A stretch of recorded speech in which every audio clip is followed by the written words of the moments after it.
Hello friends, welcome to all. இன்றைக்கி நம்ம அளவு ப்ளவுஸ் வச்சு எப்படி ஒரு 10 நிமிஷத்தில் கடகடன்னு மெஷர்மெண்ட் எடுக்கலாம் அப்படிங்கிறது தான் இந்த வீடியோவில் நம்ம பார்க்க போகிறோம். ஃபஸ்ட்டு அளவு ப்ளவுஸ் எடுத்துகிட்டு இந்த மாதிரி நம்ம நேராக போட்டுக்கலாம். கரெக்டாக இருக்கணும். எங்கேயும் இழுத்து மாதிரியோ சுருங்கின மாதிரியோ இருக்கக்கூடாது. நல்லா கையிலேயே வச்சு ஸ்ட்ரைட் பண்ணி எடுத்துக்கோங்க. உங்கள்கிட்ட அயன் பாக்ஸ் இருந்துச்சுன்னா அயன் பண்ணி கூட எடுத்துக்கலாம். இந்த கிளாத் பார்த்துட்டிங்கன்னா கொஞ்சம் வலுவலுப்பான துணி மாதிரி தான் இருந்தது. ஆனால் கொஞ்சம் நம்ம ஸ்ட்ரைட் பண்ணதையுமே நீட்டாக ஸ்ட்ரைட் ஆயிடுச்சு. இப்போ ப்ளவுஸை நம்ம ஸ்ட்ரைட் பண்ணிட்டோம். நம்ம செஸ்ட் ரவுண்ட் எடுத்துக்கலாம். ஃபஸ்ட்டு எப்பவும் போல் நான் இந்த சைடு ஆம்கோல் ஜாயின்லேருந்து அந்த சைடு ஆம்கோல் ஜாயிண்ட் வரைக்கும் எடுத்துக்கிறேன். 22 இன்ச்சஸ் இருக்குது. அந்த 22 இன்ச்சஸ் நம்ம ரெண்டாக டிவைட் பண்ணோம் அப்படின்னா நமக்கு 11 இன்ச் கிடைக்கும். அப்போ இவங்களோட செஸ்ட் ரவுண்ட் பார்த்துட்டிங்கன்னா 11 இன்ச்சஸ். சரிங்களா? நெக்ஸ்ட்டு பேக் நெக் ஓப்பன் எடுத்துக்கிறேன். அது பார்த்துட்டிங்கன்னா டோட்டலாக 6.25 இன்ச் இருக்குது. நெக்ஸ்ட்டு பார்த்திங்கன்னா ஷோல்டர் எடுத்துக்கலாம். ஷோல்டர் பார்த்துட்டிங்கன்னா டோட்டலாக 12 இன்ச்சஸ் இருக்குது. அதை நம்ம ரெண்டாக டிவைட் பண்ணோம் அப்படின்னா நமக்கு 6 இன்ச் கிடைக்கும். சரிங்களா? ஸோ இவங்களோட ஷோல்டர் பார்த்துட்டிங்கன்னா 6 இன்ச்சஸ் இருக்குது. நெக்ஸ்ட்டு அந்த சின்ன ஷோல்டர் இருக்கும் இல்லைங்களா, ஸ்லீவ்கிட்ட அந்த மெஷர்மெண்ட் எடுத்துக்கிறேன். அது பார்த்துட்டிங்கன்னா 2.25 இன்ச்சஸ் இருக்குது. அடுத்ததாக நம்ம செஸ்ட் ரவுண்ட் எடுத்தோம் இல்லைங்களா, அது கரெக்டாக இருக்கா அப்படிங்கிறத செக் பண்ணிக்கலாம். இந்த மாதிரி ப்ளவுஸை உள் சைடு திருப்பிக்கோங்க. நம்ம தையல் போட்டிருக்கோம் இல்லைங்களா, அங்கேருந்து ஹூக் கட்டியிருக்க இடம் வரைக்கும் இன்ச் டேப் வச்சு பாருங்கள். எனக்கு 11 இன்ச் கிடைக்கிது. பேக் சைட்லேயும் நமக்கு 11 இன்ச் தான் இருந்தது. இப்போது நாம் எடுத்த மெஷர்மெண்ட் கரெக்டு தான். நெக்ஸ்ட்டு அப்படியே ஆம்கோல் ரவுண்ட் எடுத்துக்கலாம். ஆம்கோல் ரவுண்டுக்கு பார்த்துட்டிங்கன்னா ஷோல்டர் ஜாயின் பண்ணியிருக்கோம் இல்லைங்களா, அங்கேருந்து சைடு ஜாயிண்ட் வரைக்கும் எடுத்துக்கோங்க. 9 இன்ச்சஸ் இருக்குது. அடுத்ததாக பார்த்துட்டிங்கன்னா பேக் நெக்கோட உயரம் வேணும். நம்ம ஷோல்டர் ஜாயின் பண்ணியிருக்கோம் இல்லைங்களா, அங்கேருந்து டாட் பிடிச்சிருக்கிற நேர் வச்சுட்டு பீஸ் நல்லா இழுத்து மெஷர்மெண்ட் எடுங்க. எனக்கு டோட்டலாக 14 இன்ச் கிடைக்கிது. அடுத்ததாக சைடு உயரம் எடுத்துக்கலாம். சைடு உயரம் பாருங்கள் 9 இன்ச் இருக்குது. ஸ்டிச்சிங்க்காக 1/2 இன்ச் சேர்த்தணும் அப்படின்னா நமக்கு 9.5 இன்ச் கிடைக்கும். இப்போ அளவு ப்ளவுஸ்லேருந்து தேவையான மெஷர்மெண்ட் எல்லாமே எடுத்தாச்சு. இப்போ லைனிங் பீஸில் ஃபோல்டிங்க்காக நான் மார்க் பண்ணிக்கிறேன். இப்போ ஹைட் 15 இன்ச் வச்சு மார்க் பண்ணிக்கிறேன். ஏன்னா நமக்கு 14.5 இன்ச் கிடைச்சது இல்லைங்களா, 1/2 இன்ச் ஸ்டிச்சிங்க்காக வேணும். அடுத்ததாக பார்த்துட்டிங்கன்னா ஷோல்டர் 6 இன்ச் மார்க் பண்ணிக்கிறேன். 6 இன்ச் மார்க் பண்ணதுக்கப்புறமா ஸ்கேல் வச்சு இந்த மாதிரி நான் லைன் போட்டுக்கிறேன். அடுத்ததாக சைடு உயரம் எடுத்தோம் இல்லைங்களா, நமக்கு 9.5 இன்ச் வந்தது. அதையும் மார்க் பண்ணிக்கிறேன். இப்போ ஆம்கோல் லென்த் எவ்வளோ இருக்குதுன்னு செக் பண்ணிக்கலாம். 5.5 இன்ச்சு தான் இருக்குது. நான் ஒரு 1/2 இன்ச் ஆட் பண்ணி 6 இன்ச் வைக்கிறேன். அளவு சரியாக இருக்கா இல்லையாங்கிறத நம்ம செக் பண்ணிக்கலாம் செஸ்ட் ரவுண்ட் எடுத்ததுக்கப்புறமா. இப்போ செஸ்ட் ரவுண்ட் 11 இன்ச் மார்க் பண்ணிவிட்டு எக்ஸ்ட்ரா ஒரு 2 இன்ச் ஸ்டிச்சிங்க்காக மார்க் பண்ணிவிட்டு ஸ்கேல் வச்சு லைன் போட்டுக்கிறேன். அடுத்ததாக நான் ஷோல்டர் மார்க் பண்ணிக்கிறேன். ஷோல்டர் பார்த்துட்டிங்கன்னா 2.25 இன்ச் கிடச்சது இல்லைங்களா, 1/2 இன்ச் ஸ்டிச்சிங்க்காக சேர்த்திட்டு அதுக்கப்புறம் ஒரு 1/4 இன்ச் கழுத்து பீஸ் வச்சு அடிக்கிறதுக்காக சேர்த்து மார்க் பண்ணிவிட்டு நான் 3 இன்ச் கழுத்தோட அகலம் மார்க் பண்ணிக்கிறேன். அதுக்கப்புறம் பேக் நெக்கோட ஓப்பனும் மார்க் பண்ணிவிட்டு ஸ்கேல் வச்சு நான் லைன் போட்டுக்கிறேன். அடுத்ததாக நமக்கு ஆம்கோல் ரவுண்டும் செஸ்ட் ரவுண்டும் கரெக்டாக இருக்கா அப்படிங்கிறத செக் பண்ணிக்கலாம். நமக்கு ஆம்கோல் ரவுண்டு 9 இன்ச் வந்தது இல்லைங்களா, அந்த 9 இன்ச் அந்த 11 இன்ச்சுக்கு கரெக்டாக இருக்கணும். இப்போ 5.5 இன்ச் இருக்குது இல்லைங்களா, அதையும் ரெண்டாக டிவைட் பண்ணிட்டேன். நெக்ஸ்ட்டு கீழே 5 இன்ச் இருந்தது, அதையும் ரெண்டாக டிவைட் பண்ணிவிட்டு ஃப்ரெஞ்ச் கர்வ் வச்சு இந்த மாதிரி நான் ரவுண்ட் ஷேப் கொடுத்துக்கிட்டேன். இந்த மாதிரியும் நம்ம ஆம்கோல் பாயிண்ட் வரைஞ்சிக்கலாம். இதுவும் கரெக்டாக தான் இருக்கும். சரிங்களா? நீங்கள் இந்த மாதிரி ட்ரை பண்ணி பாருங்கள். நெக்ஸ்ட்டு ஆம்கோல் பாயிண்ட் எவ்வளோ இருக்குதுன்னு செக் பண்ணிக்கலாம். 1.5 இன்ச் இருக்குது. இது பெரிய சைஸ் ப்ளவுஸ் அப்படிங்கிறதுனால 1.5 இன்ச் வச்சுருக்காங்க. ஆம்கோல் உயரம் பார்த்துட்டிங்கன்னா நான் அளவு ப்ளவுஸில் இருந்த மெஷர்மெண்ட் வைக்காமல் ஷோல்டர் 6 இன்ச் வச்சேன் இல்லைங்களா, அதை கனெக்ட் பண்ணி தான் நான் வச்சேன். இப்போ ஆம்கோல் ரவுண்டு 9 இன்ச் இருக்கான்னு செக் பண்ணிக்கலாம். 9.5 இன்ச் வருது. அப்போ அளவு ப்ளவுஸ்லேருந்து அளவு எடுத்தோம் இல்லைங்களா, அந்த மெஷர்மெண்ட்டே நான் மார்க் பண்ணி மேலே ஒரு 1/2 இன்ச் தள்ளி லைன் போட்டுக்கிறேன். ஃபஸ்ட்டு ஆம்கோல் உயரத்தை ரெண்டாக டிவைட் பண்ணோம் இல்லைங்களா, அதே மாதிரி இப்போவும் நம்ம ஆம்கோல் உயரத்தை ரெண்டாக டிவைட் பண்ணிவிட்டு ஃப்ரெஞ்ச் கர்வ் வச்சு நம்ம வந்து லைன் வரைஞ்சிக்கலாம். இதில் வந்து பார்த்துட்டிங்கன்னா டோட்டலாக ஆம்கோல் உயரம் வந்து 5 இன்ச் இருந்தது. அதை 2ஆக பிரித்து நான் வந்து 2.5 இன்ச்சுக்கு மார்க் பண்ணிவிட்டு ஃப்ரெஞ்ச் கர்வ் வச்சு இந்த மாதிரி லைன் போட்டிருக்கேன். இப்போ வந்து ஆம்கோல் ரவுண்டு கரெக்டாக இருக்கான்னு செக் பண்ணிக்கலாம். இப்போ பார்த்தீங்க அப்படின்னா 9 இன்ச் வந்து கரெக்டாக இருக்குது. அளவு ப்ளவுஸ்லேருந்து எடுத்த எல்லா மெஷர்மெண்ட்டுமே வந்து கரெக்டாக இருக்குது. நான் வந்து ஆம்கோல் உயரம் வந்து ஒரு 1/2 இன்ச்சு சேர்த்து எடுத்தேன். ஆனால் அது வந்து கரெக்டான மெஷர்மெண்ட் இல்லை. அதுக்கப்புறம் அளவு ப்ளவுஸ்லேருந்து என்ன மெஷர்மெண்ட் வந்துச்சோ அதே மெஷர்மெண்ட்டை வச்சு நான் வந்து ப்ளவுஸ் வந்து கட்டிங் போட்டு எடுத்துட்டேன். கட்டிங் போட்டு எடுத்ததுக்கப்புறமா நம்ம வந்து ஆம்கோல் சைடு வந்து மறக்காமல் நாட்சஸ் கொடுத்துக்கலாம். நான் ஆல்ரெடி வந்து உங்கள்கிட்ட நிறைய கட்டிங் வீடியோவில் சொல்லியிருக்கேன். நம்ம ஷோல்டர் வைக்கிறோம் இல்லைங்களா, அந்த ஷோல்டர்லேருந்து ஆம்கோல் உயரம் வந்து பார்த்துட்டிங்கன்னா ஒரு 1/2 இன்ச் வந்து கம்மியாகவும் வரும், அதிகமாகவும் வரும்னு வந்து சொல்லியிருக்கேன். அதே மாதிரி தான் இந்த ப்ளவுஸில் வந்து பார்த்துட்டிங்கன்னா ஷோல்டரை விட ஒரு 1/2 இன்ச் வந்து கம்மியாக வந்திருக்கு. இப்போ வந்து ஃப்ரண்ட் வந்து நம்ம கட் பண்ணலாம். ஃப்ரண்ட் வந்து பார்த்துட்டிங்கன்னா நான் நேர் கட்டிங் தான் போடுறேன். பேக் பீஸ் வச்சு அப்படியே வந்து ஃப்ரண்ட்டில் ஃபுல்லாக வந்து மார்க் பண்ணிக்கலாம். சைடில் வந்து பார்த்துட்டிங்கன்னா எக்ஸ்ட்ரா ஒரு 1/2 இன்ச் விட்டு இந்த மாதிரி க்ராஸாக நான் வந்து லைன் போட்டுக்கிறேன். ஏன்னா உங்களுக்கு வந்து பார்த்துட்டிங்கன்னா டாட்டோட வித்து 1.5 இன்ச் வைப்போம்.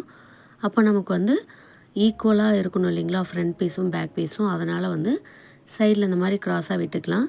இல்லை அப்படின்னா நம்ம எப்பவும் போல் 1/2 இன்ச் வந்து ஸ்ட்ரைட்டாக விடுவோம் இல்லைங்களா, அதே மாதிரி கூட விட்டுக்கலாம். நெக்ஸ்ட்டு வந்து பார்த்துட்டிங்கன்னா ஆம்கோல் சைடு வந்து நான் கட் பண்ணி எடுத்துட்டேன். கட் பண்ணி எடுத்ததுக்கப்புறமா வந்துட்டு ஆம்கோல் பாயிண்டெல்லாம் வந்து மார்க் பண்ணிட்டேன். இப்போ வந்து பார்த்துட்டிங்கன்னா ஆல்மோஸ்ட் ஃப்ரண்ட் பார்ட் வந்து நம்ம கம்ப்ளீட் பண்ணிட்டோம், அதாவது மார்க் பண்ணிட்டேன். இப்போ வந்துட்டு நமக்கு ஃப்ரண்ட் நெக்கோட ஓப்பன் வேணும். அளவு ப்ளவுஸ் வந்து எடுத்துகிட்டு ஹூக் பட்டி இருக்குது இல்லைங்களா, அந்த இடத்துலேருந்து ஸ்ட்ரெயிட்டாக வந்து நம்ம ஒரு லைன் போட்டுக்கலாம். அதுக்கப்புறம் வந்து பார்த்துட்டிங்கன்னா இன்ச் டேப் வச்சு நம்ம வந்து அளவு எடுத்துக்கலாம். டோட்டலாக வந்து 7 இன்ச்சு வந்து இருக்குது. அந்த 7 இன்ச்சை வந்து நான் மார்க் பண்ணிக்கிறேன். அடுத்ததாக வந்து நம்ம பஸ்ட்டு பாயிண்டோட டிஸ்டன்ஸ் எடுத்துக்கலாம். அதுக்கு வந்து ஹூக் பட்டிகிட்டேருந்து நம்ம டாட் பிடிச்சிருக்கோம் இல்லைங்களா, அங்கே வரைக்கும் எடுத்துக்கலாம். டோட்டலாக 3.5 இன்ச் இருக்குது. 1/2 இன்ச் வந்து ஸ்டிச்சிங்க்காக சேர்த்து 4 இன்ச் வந்து நான் மார்க் பண்ணிக்கிறேன். நெக்ஸ்ட்டு வந்து பார்த்திங்கன்னா நம்ம பட்டி சைட்லேருந்து டாட் பிடிக்கிற வரைக்கும் எவ்வளோ இருக்குது அப்படிங்கிறத செக் பண்ணுறப்போ 2.5 இன்ச் இருந்தது. அது கூட ஒரு 1/2 இன்ச்சு சேர்த்து நான் வந்து 3 இன்ச் வச்சுருக்கேன். அடுத்ததாக வந்து பார்த்திங்கன்னா நம்ம க்ராஸோட உயரம் தான் மார்க் பண்ணணும். இது வந்து ஸ்ட்ரெயிட் கட் ப்ளவுஸ் அப்படிங்கிறதுனால நான் வந்து எவ்வளோ எக்ஸ்பேண்ட் பண்ணி இழுத்தாலும் அது வந்து வராது. அதனால் கரெக்டாக நான் வந்து ஸ்ட்ரைட் பண்ணி மிட் பாயிண்ட் வந்து மார்க் பண்ணிக்கிறேன். மிட் பாயிண்ட்லேருந்து அண்டர் பஸ்ட் பாயிண்ட் வந்து மார்க் பண்ணிவிட்டு 1/2 இன்ச் வந்து கீழே ஸ்டிச்சிங்க்காக விட்டு மார்க் பண்ணிக்கிறேன். இப்போ டோட்டலாக செக் பண்ணி பார்க்குறப்போ 13.5 இன்ச் வந்து நமக்கு க்ராஸோட உயரம் வந்து கிடைக்கிது. மிட் பாயிண்ட் வந்து பார்த்துட்டிங்கன்னா டோட்டலாக 10.5 இன்ச் வந்து இருக்குது. நெக்ஸ்ட்டு வந்து ஹூக் பட்டி வந்து எவ்வளோ இருக்குது அப்படிங்கிறத செக் பண்ணிக்கலாம். இதில் வந்து பார்த்துட்டிங்க அப்படின்னா 3.5 இன்ச் வந்து இருக்குது. அது கூட 1.5 இன்ச்சு சேர்த்தணும் அப்படின்னா நமக்கு வந்து 5 இன்ச்சு கிடைக்கும். இப்போ வந்து பார்த்துட்டிங்கன்னா ஃப்ரண்ட் நெக்கோட ஓப்பன் வந்து நம்ம மார்க் பண்ணிக்கலாம். ஆல்ரெடி வந்து நம்ம மார்க் பண்ணதே இருக்குது. அதை வந்து ஸ்கேல் வச்சு அப்படியே நான் வந்து லைன் போட்டு எடுத்துக்கிறேன். நெக்ஸ்ட்டு வந்து ஒரு 1/4 இன்ச்சுக்கு ஃப்ரண்ட்டில் வந்து கவர் தட்டு எடுத்துக்கலாம். அடுத்ததாக வந்து பார்த்துட்டிங்கன்னா ஹூக் பட்டி வந்து நான் 5 இன்ச் மார்க் பண்ணிக்கிறேன். க்ராஸோட உயரம் வந்து பார்த்துட்டிங்கன்னா 13.5 இன்ச், அதையும் வந்து மார்க் பண்ணி எடுத்துக்கலாம். இப்போ வந்து பார்த்திங்கன்னா அந்த 13.5 இன்ச் மார்க் பண்ணியிருக்கோம் இல்லைங்களா, அந்த 13.5 இன்ச்சிட்ட வந்து இந்த மாதிரி ஸ்ட்ரைட்டாக வந்து ஒரு லைன் போட்டுக்கோங்க. நெக்ஸ்ட்டு வந்து பார்த்திங்கன்னா பஸ்ட்டு பாயிண்ட் வந்து 4 இன்ச் மார்க் பண்ணிக்கிறேன். க்ராஸாக எடுத்தோம் இல்லைங்களா, அந்த மெஷர்மெண்ட் வந்து பார்த்துட்டிங்கன்னா 3 இன்ச் இருக்குது, அதையும் மார்க் பண்ணிக்கிறேன். இப்போ வந்து பார்த்துட்டிங்கன்னா டாட்டோட வித்து வந்து 1.25 இன்ச் தான் இருக்குது. ஸோ அதை நான் அப்படியே வந்து வச்சுக்கிறேன்.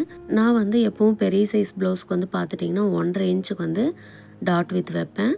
அளவு ப்ளவுஸில் வந்து 1.25 இன்ச் இருக்கிறதுனால அதே மெஷர்மெண்ட்டை வந்து அப்படியே மார்க் பண்ணிவிட்டு நான் ஸ்கேல் வச்சு லைன் போட்டுக்கிறேன். ஃப்ரண்ட்டில் வந்து பார்த்திங்கன்னா 1.5 இன்ச் வச்சுருக்கேன்.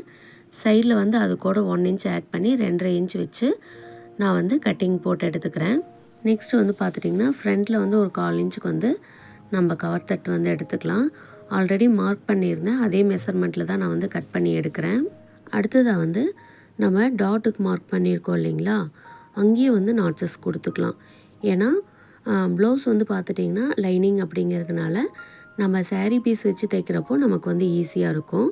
இந்த மாதிரி நம்ம நாட்சஸ் கொடுத்துட்டோம் அப்படின்னா இன்னொரு ப்ளவுஸ்க்கு வச்சு மார்க் பண்ண வேண்டிய அவசியம் இல்லை, அப்படியே வந்து நம்ம தைச்சிடலாம்.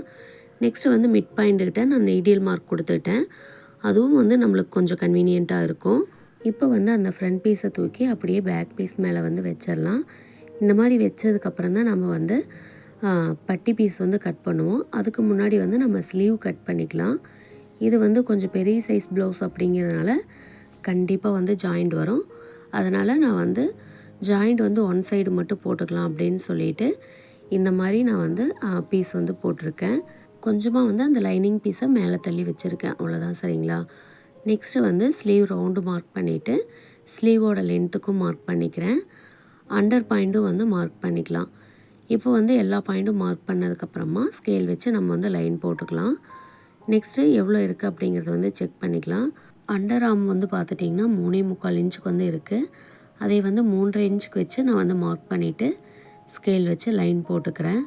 அடுத்ததாக வந்து பார்த்துட்டிங்கன்னா பை செஸ்ட் ரவுண்டு தான் எடுக்கணும். பை செஸ்ட் ரவுண்டுக்கு வந்து பார்த்துட்டிங்கன்னா அண்டர் ஆர்ம்லேருந்து இந்த மாதிரி ஸ்ட்ரெயிட்டாக வந்து நீங்கள் பீஸை ஸ்ட்ரெயிட் பண்ணி கரெக்டாக இழுத்து வச்சு லைன் போட்டுக்கோங்க. இப்போ வந்து நான் ஆம்கோல் ரவுண்டு வந்து மார்க் பண்ணுறேன். ஆம்கோல் ரவுண்டை விட ஒரு 1/4 இன்ச் வந்து மேலே இருந்துச்சு. ஸோ அதையும் கரெக்ட் பண்ணி நான் வந்து மார்க் பண்ணிட்டேன். ஸ்லீவுக்கு தேவையான எல்லா மெஷர்மெண்ட்டுமே எடுத்ததுக்கப்புறம் நான் வந்து ஸ்லீவ் ரவுண்டு வந்து வரைஞ்சிக்கிறேன். ஸ்லீவ் ரவுண்டு வந்து இந்த மாதிரி கூட வரைஞ்சிக்கலாம். இல்லை அப்படின்னா நம்ம எப்பவும் வந்து ஸ்லீவ் மார்க் பண்ணுவோம் இல்லைங்களா, அதே மாதிரி மார்க் பண்ணிவிட்டு கூட நம்ம வந்து ஸ்லீவ் ட்ரா பண்ணிக்கலாம். உங்களுக்கு வந்து ஸ்லீவ் ரவுண்டு வரையிறதுக்கு எந்த மெத்தடு வந்து ஈஸியாக இருக்கோ அந்த மெத்தடை ஃபாலோ பண்ணி நீங்கள் வந்து ஸ்லீவ் வந்து மார்க் பண்ணிக்கலாம். ஸ்லீவ் மார்க் பண்ணதுக்கப்புறமா நான் வந்து கட் பண்ணி எடுத்துக்கிறேன். கீழே வந்து நம்ம சைஸ் பண்ணிக்கலாம். ஏன்னா வந்துட்டு எச்சு கம்மி இருக்குது, அதனால். இப்போ வந்து பார்த்துட்டிங்கன்னா ஒரு சைடு வந்து நம்ம ஜாயின் போடணும் இல்லைங்களா, அதுக்கு வந்து பார்த்துட்டிங்கன்னா பீஸ் வந்து ரொம்பவே மேலே இருக்குது. ஸோ இப்போ வந்து பார்த்துட்டிங்கன்னா ஸ்லீவுக்கு தேவையான ஜாயிண்ட் பீஸ் வந்து நம்ம எடுத்துக்கலாம். இப்போ வந்து ஸ்லீவ் கட் பண்ணியிருக்கோம் இல்லைங்களா, அதை வந்து எடுத்துகிட்டு எந்த இடத்துல வந்து கரெக்டாக ஃபுல்லாக வந்து கரெக்டாக இருக்கோ அது வரைக்கும் வந்து நம்ம கட் பண்ணி எடுத்துக்கலாம். ஒரு 1/2 இன்ச்சுக்கு வந்து எக்ஸ்ட்ராவே கட் பண்ணி எடுங்க. நம்ம எச்சா இருந்தது அப்படின்னா தைச்சதுக்கப்புறமா வந்துட்டு சைஸ் பண்ணி எடுத்துக்கலாம். கொஞ்சம் அதிகமாக கட் பண்ணி எடுத்துட்டோம் அப்படின்னா நமக்கு வந்து தைச்சி முடித்து நம்ம சைஸ் பண்ணுறப்போ கரெக்டாக இருக்கும். பத்தும் பத்தாமல் கிளாத் எடுத்துட்டோம் அப்படின்னா அட்ஜஸ்ட் பண்ணி தைக்கிற மாதிரி இருக்கும். அதனால் வந்து எப்போவும் ஒரு 1/2 இன்ச்சுக்கு வந்து அதிகமாக இருக்கிற மாதிரி நம்ம எடுத்துக்கலாம். நெக்ஸ்ட்டு வந்து பார்த்துட்டிங்கன்னா அந்த ஜாயிண்ட் பீஸ் வச்சு நான் வந்து அப்படியே வந்து கவர் தட் வந்து எடுத்துட்றேன். எப்போ கவர் தட் எடுத்திங்கனாலும் வந்துட்டு ஸ்லீவை 2ஆக ஓப்பன் பண்ணிவிட்டு அதுக்கப்புறமா எடுங்க. நான் வந்து ஜாயிண்ட் பீஸ் வச்சுருந்ததுனால அதை கனெக்ட் பண்ணி அப்படியே வந்து நான் கட்டிங் போட்டு எடுத்துட்டேன். இப்போ வந்து நமக்கு ஸ்லீவ் ரெடி ஆயிடுச்சு. ஸ்லீவ் ரெடி ஆனதுக்கப்புறம் வந்து பார்த்துட்டிங்க அப்படின்னா நம்ம பட்டி பீஸ் தான் மார்க் பண்ணணும். எனக்கு வந்து பார்த்துட்டிங்கன்னா பட்டி பீஸ் எடுக்கிறதுக்கான கிளாத் வந்து கொஞ்சம் கம்மியாக தான் இருக்குது. அதனால் வந்துட்டு நான் தைக்கிறப்போ வந்து ஜாயிண்ட் போட்டு பட்டி கிளாத் வந்து மார்க் பண்ணிக்கலான்னு சொல்லிட்டு விட்டுட்டேன். எப்படி எடுக்கணும் அப்படிங்கிறத மட்டும் நான் சொல்லிடுறேன். ஃபஸ்ட்டு வந்து நமக்கு பட்டியோட லென்த்து வேணும். அதுக்கு வந்து டாட்டோட வித்து விட்டுட்டு எடுங்க. ஃப்ரண்ட்டில் வந்து 3 இன்ச் இருக்குது, அது கூட வந்து 1 இன்ச் ஆட் பண்ணிக்கிறேன். சைடில் வந்து 3.5 இன்ச் இருந்தது, அது கூடயும் 1 இன்ச் வந்து ஆட் பண்ணிக்கிறேன். ஏன்னா இது வந்து பார்த்துட்டிங்கன்னா ஸ்ட்ரெயிட் கட் ப்ளவுஸ், சரிங்களா? அதனால் 1 இன்ச் வச்சு நான் மார்க் பண்ணியிருக்கேன். இப்போ பார்த்துட்டிங்க அப்படின்னா பட்டி பீஸை தவிர மீதி எல்லா பீஸுமே வந்து நம்ம கட்டிங் போட்டு எடுத்துட்டோம். அலோ ப்ளவுஸ் வச்சு 10 நிமிஷத்தில் நம்ம வந்து கடகடன்னு மெஷர்மெண்ட் வந்து எடுத்து முடிச்சாச்சு. ஓகே ஃப்ரெண்ட்ஸ், இந்த கட்டிங் வீடியோ உங்களுக்கு பிடிச்சிருந்துச்சின்னா மறக்காமல் இந்த வீடியோவுக்கு வந்து ஒரு லைக் பண்ணிடுங்க. அப்படியே நம்ம சேனலை சப்ஸ்கிரைப் பண்ணாதவங்க சப்ஸ்கிரைப் பண்ணிக்கோங்க. தொடர்ந்து நம்ம சேனலுக்கு வந்து சப்போர்ட் பண்ணுங்கள். தேங்க்யூ.